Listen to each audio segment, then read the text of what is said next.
What is up, car addicts? Welcome back to the series where I customize and review past DLC and OG vehicles never got the chance to because I didn't start making car customization videos till about late 2015.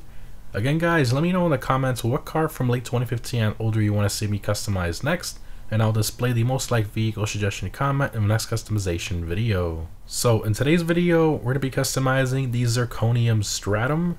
And the Zirconium brand is very rare in GTA 5. There's only 2 vehicles under that brand, which of course is the Stratum and the Journey, which is the RV. Kind of strange. Those are the only 2 there, so very interesting. Anyways, this car is an OG vehicle that's been in the game since day 1. However, there were different variants of the Stratum in GTA San Andreas, GTA San Andreas Definitive Edition, and GTA 4 as well, which is pretty much identical to the one they put in GTA 5. Now, this car can be purchased from the Southern San Andreas website for only $10,000, or you can get it off the street for free, which is what you definitely want to do because of the exclusive custom visual parts. So, this car technically has no visual customization options in the customs. However, there are hidden custom parts for this car, like a front splitter upgrade, a rear spoiler that includes a twin turbo badge, roof rack rails, and different sunroof variants as well, where you have either a painted sunroof panel, a glass sunroof, or no glass at all. It's just open, which is kind of interesting. So how do you get these options for this car? Well, to get them, you actually have to find one driving around in free mode that has the exact options you like. Now, unfortunately, you cannot normally find it in free mode with every single visual option I just mentioned, unless you get a modded / glitched one from a friend. Otherwise, you can usually only find them with 2 or 3 of those different parts. And here's a list from the GTA forums that was posted by the user PWGTA, and here you can see all different combination of parts you can find on the street. Now, the one I have is this version right here, which is variant 6, which has the open sunroof with the rear spoiler and the twin turbo badge combination, so not too bad of a find.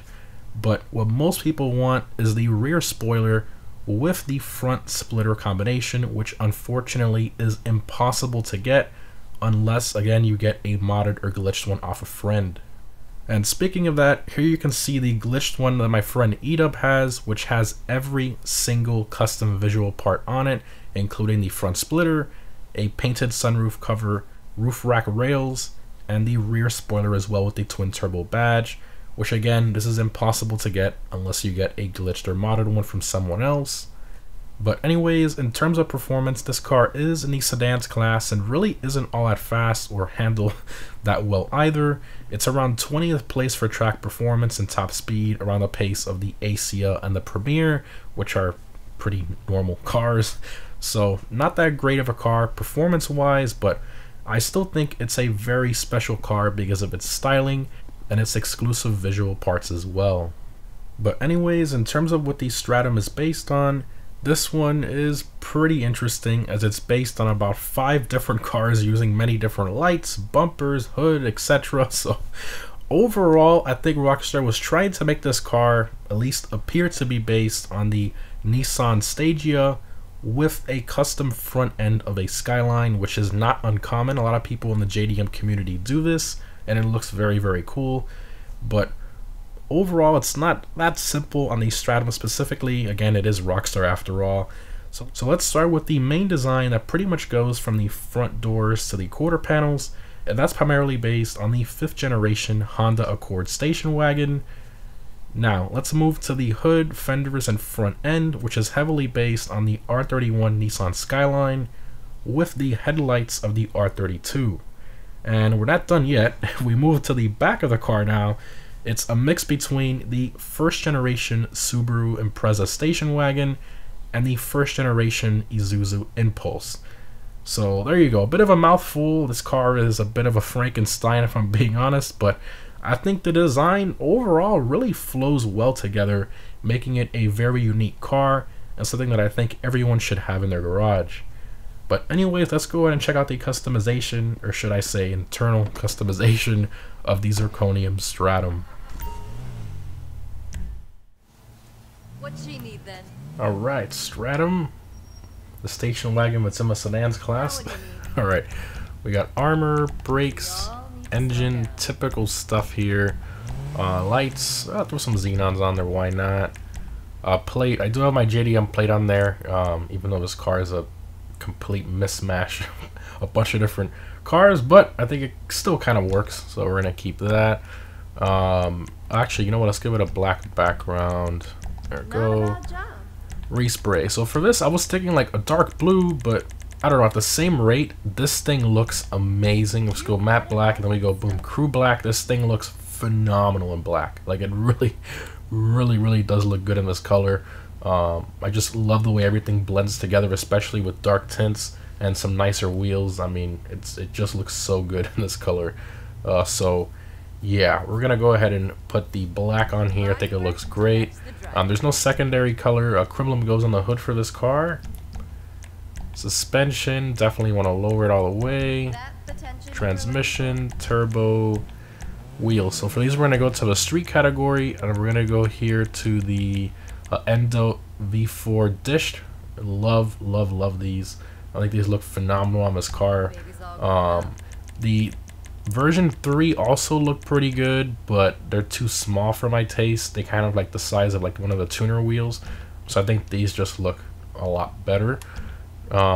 Wheel color, we're actually gonna keep that alloy. I was thinking white, but I don't know, I think it kind of clashes too much for my personal taste.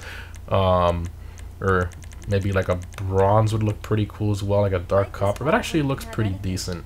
But I don't know, I personally like the alloy. I think the alloy just looks perfect against the black, so we're gonna keep that.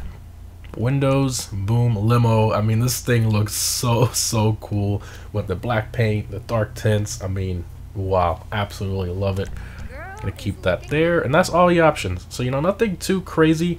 As I talked about earlier in the video, all the customization parts for this car have to be acquired by finding a good spawn or getting a modded version. Unfortunately, that's the way you have to get the visual upgrades for this car. So they do exist, but you can't get them normally when you customize it, unfortunately. Alright, exit to ground.